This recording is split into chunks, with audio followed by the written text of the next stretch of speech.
Welcome to a day in the life with the iPhone 17 Pro. A day with the very iPhone 17 Pro that I didn't have the best experience with at launch. Let me just say it's been a rough start with software problems, which is sort of a common theme in 2025, I guess. More on that later.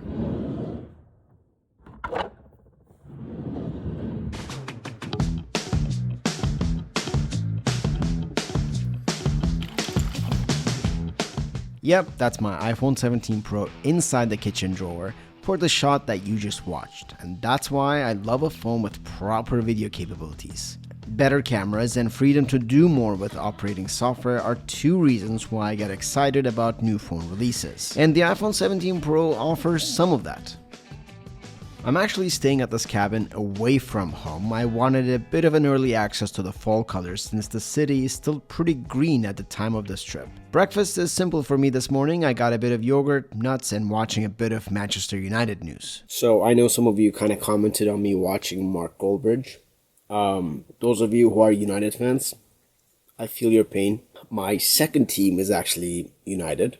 So I'm a Galatasaray fan. You know, Galatasaray is doing pretty good these days. They've been winning the championship for like the past 3 and now probably the 4th year. Everything has been so positive for me. Just to get a bit of, toxicity and negativity, I'll watch Manchester United. That's just how sad it is. But that being said, I really do want to see Man U back in Champions League and winning trophies. So, liquid glass is here, and I've used the beta versions of iOS 26 on my iPhone 16 Pro Max. This was way before the 17 Pro series even came out. Everyone has their taste when it comes to visuals, but that aside, not all widgets are optimized for the clear glass look yet. Most widgets, including Google, don't have their buttons adapted to clear glass. As you can see, buttons are all white on the clear theme, but if you switch to default or dark mode, you'll be able to see your widgets properly. This isn't completely on Apple, although I wish they had done something about this since it's been like this since early developer beta days. I would say app developers still have some work to do here. I don't know, I don't get it. How does one of the most popular apps in the world have a widget that is broken on certain operating system for months now? Now on the other side, things are a lot more complicated now. We have very capable devices with many different components and software tailored for each person. So yeah, we do have access to great features, but don't have the best experience using them. Anyways, this morning has been foggy, the vibes are nice around here. I just stepped out to capture a few photos, quick shower, and gotta get some work done. My work setup is still very Apple focused. I've got my MacBook Pro, edits on Final Cut, that sort of thing. I do enjoy Final Cut Pro for video edits. That's only available on Macs, of course, even if I was to completely switch to another phone. I think I'm now in peace with the fact that I can run two different ecosystems because there are so many tools to build that bridge for a smooth workflow. But hey, that's a topic for another day. The iPhone 17 Pro handles really nice. It's the perfect size with the right weight distribution, which was a big complaint of mine with the iPhone 16 Pro Max. 17 Pro feels really comfortable to carry even with a case on. I of course prefer lighter cases because I don't want to add to the size and the weight of the phone. Now the silver color choice on the other hand, no regrets there still. Even with a case, there's still that elegant aspect of the silver that stands out. And the way I get a kick of that cosmic orange is I actually designed an aluminum inspired wallpaper pack which has an orange variant, so that's how I fight FOMO when it comes to the orange color. The biggest visual note with the iPhone 17 Pro is the camera bar. I actually enjoy the look. As weird as it sounds, it sort of makes the design look more balanced. It certainly looks more minimal and plain on the silver variant. Someone in my comment section said that the 17 Pro looks like part of a MacBook, which I can definitely see now. Now, other than what's inside the camera bar, I'm sort of more excited about the minimal wobble. Finally, so excited for this. But of course, what's inside the camera bar is actually pretty important too. The camera features are packed. I'll show you some results in a bit.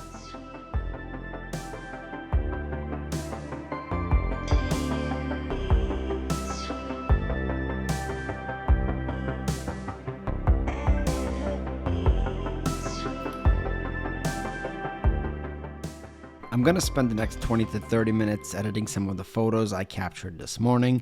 Since this is our first morning here, I am curious to see how these fall season photos will come out, especially out of the new telephoto sensor. And as usual, all of these photos are shot using ProRes. ProRes files are so rich, the preset colors on Lightroom just slap on perfectly. And I felt no overheating here. A lost parakeet, a found altered key, my foot in a lake,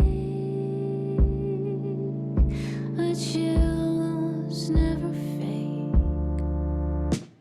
just a risky. So last week I made a piece of short form content talking about the camera bug problem on the iPhone 17 Pro. And I want to bring more context into that video right here, right now. So at the time of making that video, it had already been a week since the release of the iPhone 17 Pro. And right after I made that video, someone actually shared a solution with me to fix that camera bug problem. So if you don't know, the camera bug problem was that if you switched into the log profile on the front facing camera, the camera app would actually just freeze. It didn't matter if you used the Final Cut app, if you used Blackmagic, didn't matter, it just froze. So the fix to that problem was to go into your camera settings and turning off the mirror front camera option. If you did that, most likely the front facing camera log profile worked for you with no problems. Now in that video, I did say I wanted to return the phone because I was running into that problem, and I was one of the very few people that was running into that problem on the 17 Pros. My girlfriend has the 17 Pro Max, she was not running into that problem. A bunch of other people that I know that had the Pro or the Pro Max of the 17s didn't have that problem, except very few people. It is only glitching out on certain devices, and I just happened to hold one of those devices. So because I found a temporary solution, it worked for me, so I didn't find a need to return the phone because I know it's a software problem that's gonna get addressed eventually. Well, that's what you would hope. So we kept on waiting, and after the release we got iOS 26.1. And that actually didn't fix the problem for me right away. And I'm not even talking the beta version here. I was not even using the beta. I turned off my beta before getting the iPhone 17 Pro. So after upgrading to the iOS 26, I had to wait for another week for it to completely fix the problem. It is now fixed for me. Some people are still commenting on that video saying they have updated to the latest software but still are running into that problem. Having a bug like this on the launch day on a very big feature of the phone is somewhat of a problem for me, and I did wait a week before addressing this problem or even making that video in the first place. But right now the problem is fixed for me, so I'm really enjoying the camera on the iPhone 17 Pro. This section of the video is brought to you by Anker. I've been using the Anker Nano power bank to top off my battery this entire trip. This is the 5K variant, and straight up, I'm kind of obsessed with it. It's got 5,000 milliamp hour capacity, enough to give you that power boost to let you go through the day. And power aside, it's barely thicker than the phone itself. It snaps magnetically, holds in tight, and literally disappears behind the phone. And it of course offers 15-watt wireless charging. And just like your iPhone 17 Pro series, it will do its best to not overheat. Anker Nano has dual NTC chips for temperature control, ensuring you stay below 104 degrees Fahrenheit. And aesthetically speaking, I'm a big fan of the metal framing around the power bank. Not only it makes it more durable, it also fits that iPhone aesthetic. Apple rolled out the new iPhone Air MagSafe power bank, which is only compatible with the iPhone Air, and it comes with a low capacity of somewhere around 3,000 milliamp hours. The Nano power bank on the other side is 5,000 milliamp hours, and it's compatible with all iPhones that support MagSafe charging, and it offers 15-watt fast charging as well. Anker also sent out their new Nano 45-watt USB-C charger. It's super compact, powerful, charges 0 to 15 in 20 minutes, and a perfect mini charger companion. You can plug it into any outlet and get a solid fast charging performance without carrying a bulky brick. It's great for phones, tablets, even smaller laptops that accept USB-C power delivery. Let's compare it to Apple's brand new 40-watt dynamic charger adapter with 60-watt max. Yeah, that's a product name. The Nano 45-watt is significantly smaller, and the Apple charger only puts 40-watt output for your iPhone. The Nano 45-watt charger comes with a fast USB-C cable, whereas Apple's new adapter does not. So you most likely need to buy a charger cable that can support some of your heavier devices. As always, all the products will be linked in the description.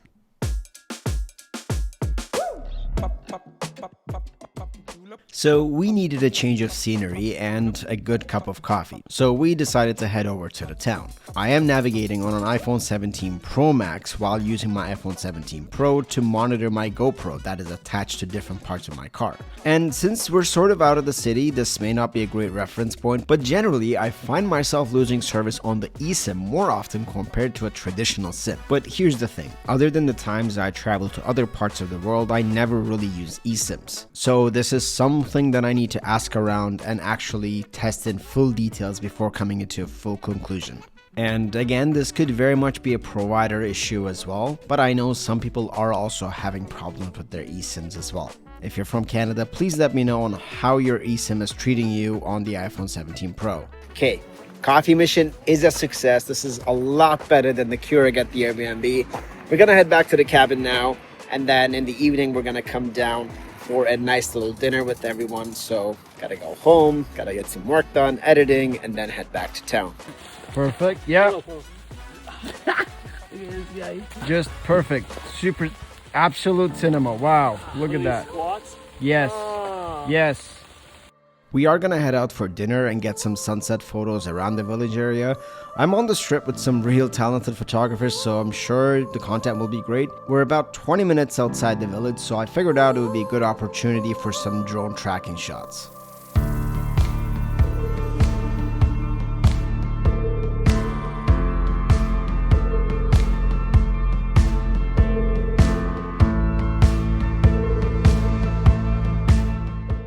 What do you think? We missed the sunset. Because we took a wrong turn. Yes, well, she was driving, so. Wait, he was navigating. Well, I can't drone and navigate Yeah, at the I same know. time. If Like, you come put on, it I in need a bit of help here, right? Yeah. I don't know. One thing that is super exciting about the 17 Pro series is the 8x digital zoom. Previously, the 5x optical zoom wasn't cutting it for me, so now we have a 4x optical and 8x digital that looks stunning. And the display just looks awesome. It's real bright, and the new anti-reflective coating, even though it's not a massive improvement, I appreciate it as the previous series was bad for that screen glare. Now today wasn't really about doing a battery test. I did top up the battery a couple of times, but the battery life on the 17 Pros generally has been pretty pleasing on my end. It definitely is an all-day battery phone, but that's to be expected from a flagship device.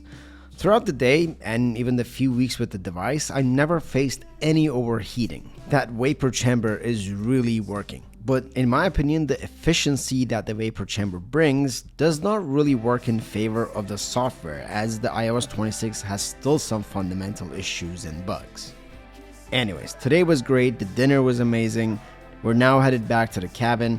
I do have to work a little bit, and that little bit turned into about an hour. I had a mini edit session and did spend a bit of time to organize my footage from today. I joined in on the pool table activities and then signed off for the night. Thank you so much for watching my day in the life with the iPhone 17 Pro. As always, it has been a pleasure, and I'll see you in the next one. Take care.